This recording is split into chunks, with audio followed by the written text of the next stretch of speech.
Hey, man. He was worried. Yeah. Woo. You made it. Yeah, man. Yeah, Man, I'm so glad to see you. I don't know what to do, man. Need it, man. Oh, I just made your day. Boy, you made my day. You made my life. Are you all right? Everything good, man. Good. I didn't want to come back here and say I went over there for no reason. I got you. You got knocked the out, man!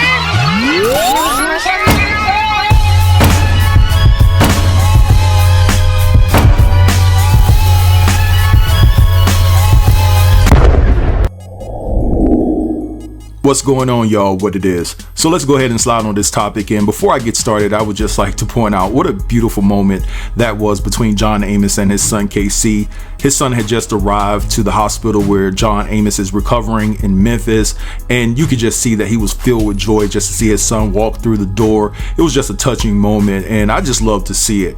Now let's go ahead and just get into this, and I want to talk about Shannon because her character has been called into question. Now you guys know I did a couple of videos in regards to this situation where John Amos's daughter Shannon had came on camera to let everybody know that she set up a GoFundMe account and that her father was being done wrong and violated by a caregiver and things of that nature, right? So she had set a goal for $500,000, and she said that it would help pay for John's health care, lawyer fees, and things of that nature. Now, about a couple of weeks ago, around the 5th of this month, TMZ came out and debunked this story that Shannon was saying about her father was ill and fighting for his life, because they said that they had a conversation with John, and John said that that was an absolute lie. So with TMZ basically coming out and saying that Shannon was telling a bold-faced lie about the health status of her father, that's when you saw Shannon come on camera, and she did multiple videos explaining her side of the story, and she basically confirmed in her own head that her father was a victim of elderly AB and that he was potentially financially exploited by a caregiver. Now, it's one thing for TMZ to come out and say that they confirmed through John Amos that this whole situation was a lie, but it's another when John Amos actually comes out and says it on camera that this was all made up, and he also goes so far to say that his daughter is the perpetrator that violated him. And he's on the phone talking to the lawyer. His son is in the room, and I want you guys to check this out. What problems you're experiencing? Well, just tell me what the issue is, what problems you're experiencing legally, and what you would like us to do for you, and then I can tell you what we can do and we can't do, and how long it'll take or how short it'll take. Okay. I'm an 83-year-old man, and I have 2 children. My son is here with me in the hospital in Memphis. He's at my bedside, and I'm not in the hospital as a result of anything that happened recently, other than the fact that about a month ago I was hospitalized because I was suffering from Water retention. And a couple of other issues, all of which have been corrected or at least addressed.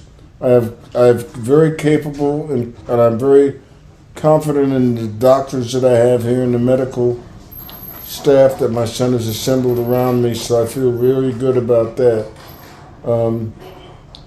My main issues are that I feel that I was, prior to entering the hospital, I had some ongoing issues with my daughter, who I feel has taken advantage of me, and she would be the primary suspect, if you would.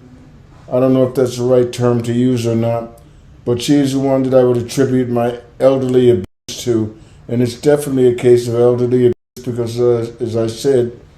All right, so you guys heard that, right? That is John saying that his daughter violated him, and he's looking to take out legal action on his own daughter. Now, Shannon, I know damn well you ain't come on camera and have the unmitigated gall, the audacity to come on camera and sob and act as if you cared for your father, and you're saying things like, my only wish is for my father to live the rest of his days comfortably and safe. And the whole entire time, in my estimation, you're plotting on your own father, trying to capitalize off his sickness financially. That is just sick. What a disgusting human being, right? You know, like, I'm just keeping it all the way real. It sounds as though you were hoping that your father passed away, if I'm just being honest about the situation. Now, Shannon's brother KC shared something on his Instagram and TikTok where someone DM'd him and brought up the fact that she tried to frame him back in 2009. Let me read to you all this DM. So it says here, it says, "Hey KC, it's been a long time, brother. Glad to see your dad doing better. If you need my assistance, please let me know. I personally witnessed your sister try to frame you in 2009 with calling adult protection against you when you were taking care of your mom. Also know that she's stating you didn't take care of your mom, which I know was a lie. I was there. You already know the crap she did to me and so many others. I'm more than willing to talk to authorities on your behalf because I've witnessed these behaviors for years and I know the route is to get whatever money she can get. Please give me a call or text if you need my assistance." And this is what KC captioned about this post. He says, "Set up like a bowling pin, knocked down, it gets to wearing thin. They just won't let you be. Oh no." So I don't know what that means, but basically I think that he said, "Hey, I got you. We got you. We coming for you. We coming to get you." So at the end of the day, it just seems like his sister and John Amos's daughter is a ratchet chick. Now, when I posted her video of her explaining herself about 6 or 7 days ago, guys, if you go back and look at that video, within that title, I told you all to listen closely and I put a thinking emoji within the title because I felt like something was off. Even though she was crying and doing all that sobbing and things like that, I felt like she put too much of an emphasis on making sure that the elderly had their things in order, you know, once they reach a certain age.